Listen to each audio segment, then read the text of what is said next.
Hello everybody, I'm Luke Cogliano, you're watching the On Live Show.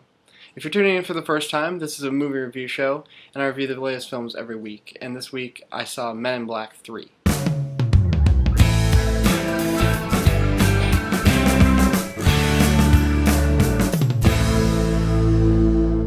Going into this movie, I was kind of skeptical. I hadn't been really interested in this movie from the start because I had heard things about how they'd been writing the script during the filming, and it had been such a long time since Men in Black 2, so I wasn't really sure that it was going to be able to pick up where the series left off and kind of keep that energy going.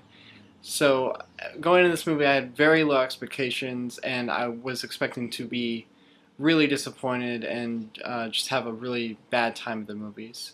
But thankfully, this movie actually turned out to be pretty solid, and it doesn't really get going until probably like halfway through the film, and then definitely towards the end.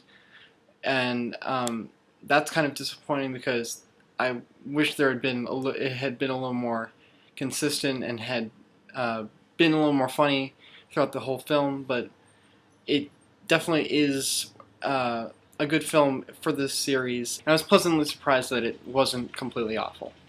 So a big thing about this movie was that there's a lot of CG and it's very computer graphics heavy, and that kind of thing can really hurt some films, and I think it hurts this film a lot because it just takes you away from the movie and it makes things feel very unrealistic. I think I would have liked less computer-generated stuff and a little more practical sets and stuff like that, but that was definitely a big issue for me. So the Men in Black films are usually pretty funny, and this film definitely has a lot of good laughs, but I think most of the jokes in this movie fell very short and just came off as being forced. And I really wasn't going for a lot of the humor in this movie just because it felt forced, like I said. The story really also kind of takes you away from things because there's a lot of flaws in the way that they're kind of carrying through with things, and they don't really get you invested in the invasion. They kind of just show you off in the corner. It's like, oh, the world's being taken over, but whatever, we're just going to leave. So, I don't know, I think that would have been something to go into a little bit more and instead of having it off to the side like they did. As far as the characters go, Will Smith definitely fits right back into his role of Agent J. He's great in this role, and his character in this franchise is probably one of his best roles. I love him in these movies, and he's just really great in this film. He has a lot of great lines. For the most part, he's really fun in this movie, so he definitely did a great job. I also have to mention that Josh Brolin, who plays a young Agent K, which is Tommy Lee Jones' character, he did an amazing job as impersonating Tommy Lee Jones and just really bring that character to life in a younger form, and I was really impressed by him. I wasn't really sure what to expect with the way that they did that, but it worked out perfectly, and I'm glad that the chemistry transferred so well between him and Will Smith. So that was a really great job, and I was really impressed by that. So Tommy Lee Jones isn't in this movie very much, but when he is, I think they kind of wrote his character to be a little bit more bitter than he needed to be, just because they had to counteract his other side with Brolin to make it more obvious that he was different back when he was younger. He just felt too jaded, and he kind of didn't make the character as fun as it could have been.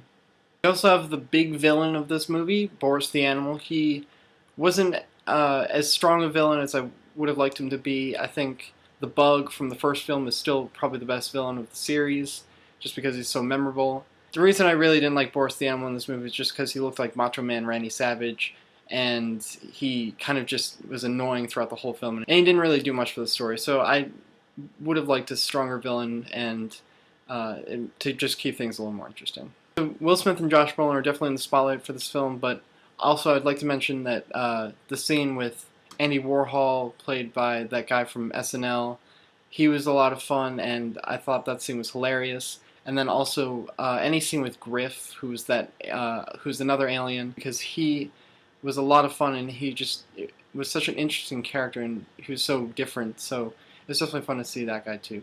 So the ending is awesome. I think it ties up the series perfectly, and you'll appreciate it if you're a fan of the series. So this movie is good, not great. The ending makes up for the rest of the movie, and if you didn't really like the whole film, I think the ending definitely makes up for it. And it definitely ties things together for the entire trilogy. If you're not a fan of the Men in Black series, you probably won't like this film either. And if you haven't been interested in the trailers for this film, definitely pass on it because it's not really for everybody. So that's all for this episode. If you like this video, make sure to give it a thumbs up and like it right down below.